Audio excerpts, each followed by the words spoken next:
Du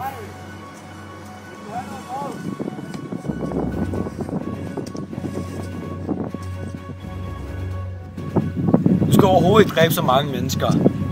Du skal ikke være så voldelig. Du vil blive husket som en tyran.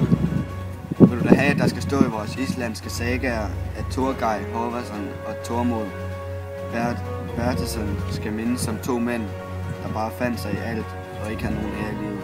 Der er intet slag at vinde, hvis vi bliver mindet som voldelig. Jeg har gjort kur på en snes ungmø.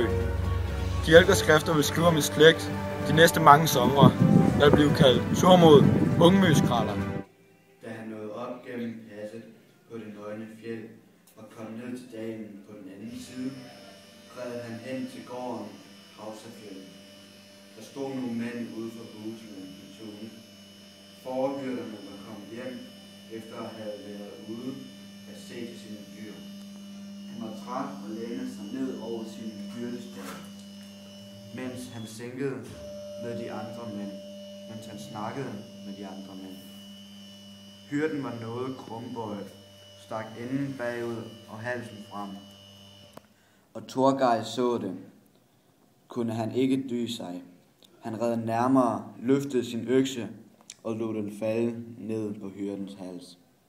Øksen bed godt. Hovedet røg af i et hug og faldt et langt stykke fra manden. Overfaldet var kommet helt uventet. Mændene stod lamslået tilbage på marken, mens Torgeir red bort i fuld fart. Lidt senere kom Illu og Thorgils, og de fik naturligvis straks at vide, hvad der var sket. Det drab var uden ære, og de rystede på hovedet og kiggede på hinanden. Nu havde Torgeir 8 mænd i sin samvittighed. Der var slået noget i stykker i ham, så han ikke kunne kende forskel på godt og ondt. De kunne ikke komme med en anden forklaring.